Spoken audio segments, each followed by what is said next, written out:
नमस्कार दोस्तों, मैं तेज चौधरी आपका आप ही के यूट्यूब चैनल पर हार्दिक स्वागत करता हूं।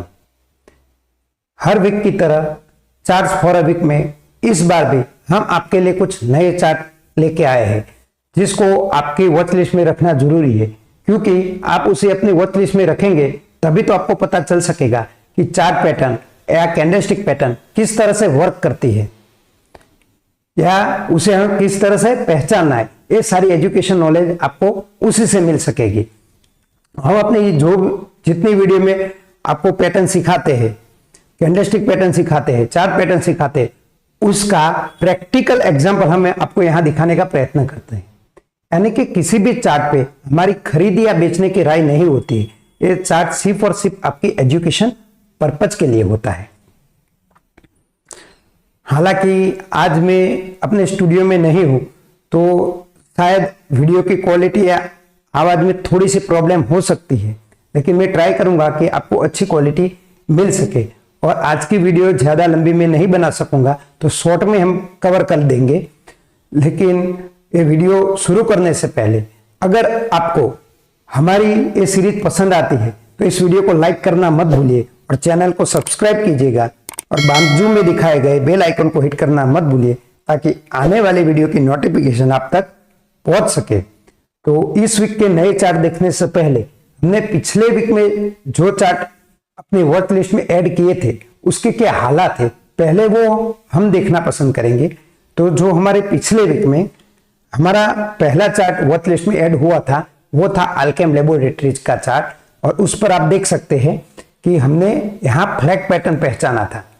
पहले वीकली टाइम फ्रेम पे ट्रायंगल पैटर्न था और डेली टाइम फ्रेम पे फ्लैग पैटर्न था। तो एक फ्लैग पैटर्न का ब्रेकआउट मिल चुका है और आपको उसके बाद उसका हाई भी हो चुका है। तो यानी कि यहाँ पे अपनी एंट्री हो चुकी है और अभी तक मेरे ख्याल से इसमें आपको 0.20% का लॉस मिल रहा होगा, लेकिन उसका एसएल जैसे मैंने फ्लैग पैटर्न की वीडियो में बताया था, तो फ्लैग का जो लोएस्ट पॉइंट होता है वो उसका एसएल होता है। तो अभी तक एसएल हिट नहीं हुआ है। हमारा दूसरा चार्ट था एक्सिस बैंक का चार्ट, और एक्सिस बैंक के चार्ट पे हमने बात की थी कि वो अपने रेजिस्टेंस लेवल पे आया था, जो वीकली टाइम फ्रेम पे हमने बात की थी। और पिछले वीक इसने यहाँ पे मॉर्निंग स्टार पैटर्न बनाया था, लेकिन मॉर्निंग स्टार का हाई अभी तक ब्रेक नहीं हुआ है, यानी कि यहाँ पे हमारी एंट्री नहीं हुई है। इस बार अगर ये 11,080 के ऊपर बंद होता है तो ही हमारी एंट्री बनेगी। अगर डेली टाइम फ्रेम पे आप देखिए तो डेली टाइम फ्रेम पे भी कोई भी कैंडल 11,080 से ऊपर बंद नहीं हुई है। उसके बाद हमारा चार्ट था भारत फॉर्ज का, और इस चार्ट पर भी हमने फ्लैग पैटर्न पहचाना था, लेकिन इस पैटर्न का भी ब्रेकआउट या ब्रेकडाउन नहीं मिला है, यानी कि पैटर्न अभी तक इंटैक्ट है, अभी तक एंट्री इसमें मिली नहीं है, या जो पैटर्न था वो निरस्त भी नहीं हुआ है। तो इस वीक भी ये हमारी वॉच लिस्ट में ऐड रहेगा। इसके बाद हमारा नेक्स्ट चार्ट था डिक्सन का, और डिक्सन के चार्ट पे भी आप देख सकते हैं कि इस वीक जो उसका रेजिस्टेंस लेवल था 12,500 रुपये का, वो तो ब्रेक कर दिया और उसके बाद उसने 7.5% की तेजी दिखाई दी है। तो इसमें हमारी एंट्री यहाँ पे बनती थी इस वाली कैंडल पे, यानी कि हमारी एंट्री परफेक्ट बनती थी 12,830 रुपये पे, और अभी चल रहा है 13,270 रुपये का। यानी कि उसके बाद भी अगर हम गिने एंट्री के बाद, तो एंट्री के बाद हमें 5.5% की अभी तक प्रॉफिट में होंगे।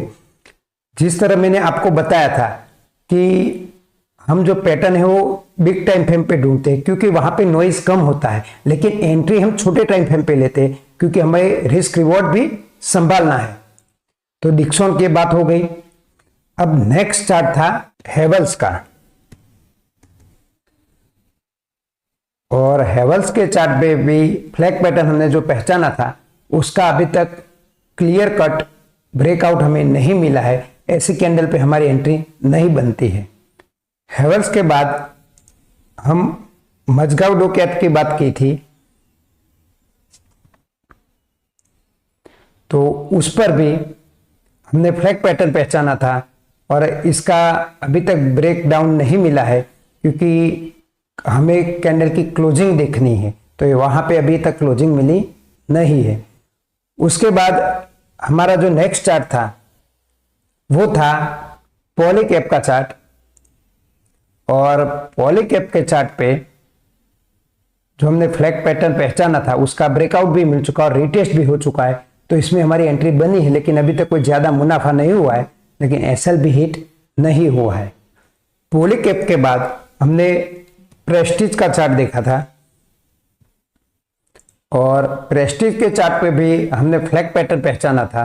तो उसका ब्रेकआउट होते होते कैंडल सर के नीचे आ गई है, यानी कि अभी तक फ्लैग पैटर्न इंटैक्ट है, उसमें ब्रेकआउट या ब्रेकडाउन नहीं मिला है।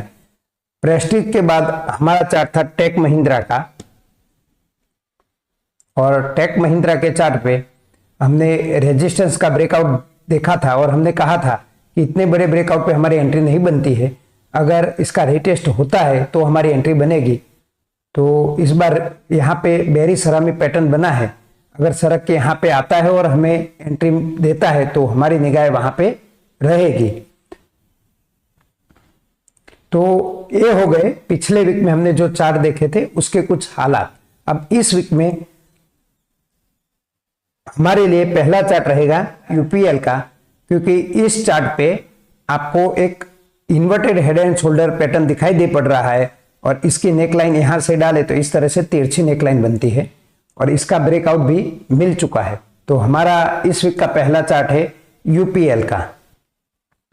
हमारा दूसरा चार्ट रहेगा वेदांता का,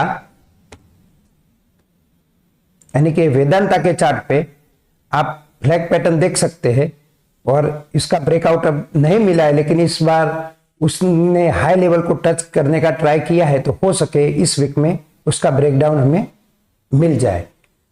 वीडीएल के बाद हमारा चार्ट रहता आरवीएनएल का, यानी कि रेल विकास निगम लिमिटेड का। तो आरवीएनएल के चार्ट पे भी हमें फ्लैग पैटर्न मिला है, तो ये भी हमारी निगाह में होना चाहिए। आरवीएनएल के बाद नेक्स्ट वीक के लिए हमारा चार्ट रहेगा इंडिगो का,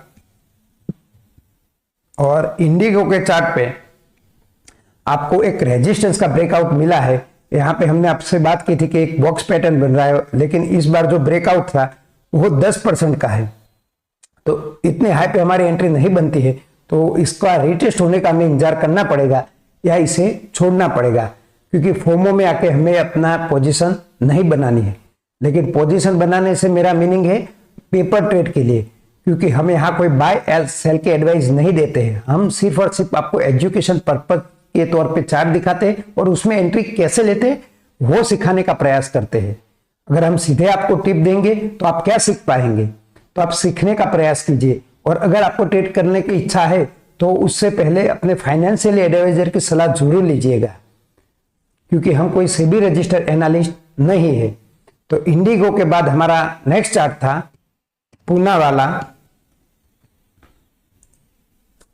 और पूनावाला फिनकॉर्प पे चार्ट पे हमने आपको बताया था कि अपने रेजिस्टेंस पे आके तो कोई कैंडलस्टिक बनाए तो हमारी एंट्री बन सकती है।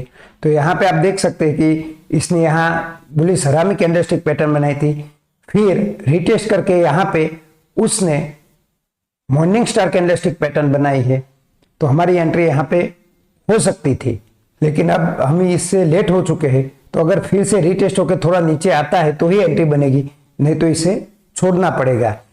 तो ये हो गई नेक्स्ट वीक के लिए हमारे वॉच लिस्ट में रखने लायक चार्ट, क्योंकि इस वीक बहुत बढ़ोतरी आ चुकी है। इस वीक इसमें 11 से 12% की बढ़ोतरी आ चुकी है, तो इसमें अब हमारी एंट्री नहीं बनती है, अगर रिटेस्ट होता है तो ही बनती है।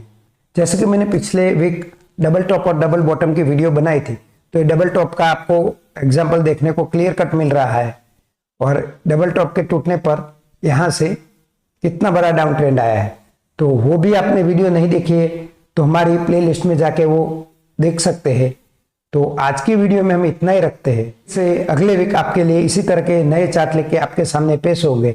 तब तक के लिए जय हिंद, जय भारत।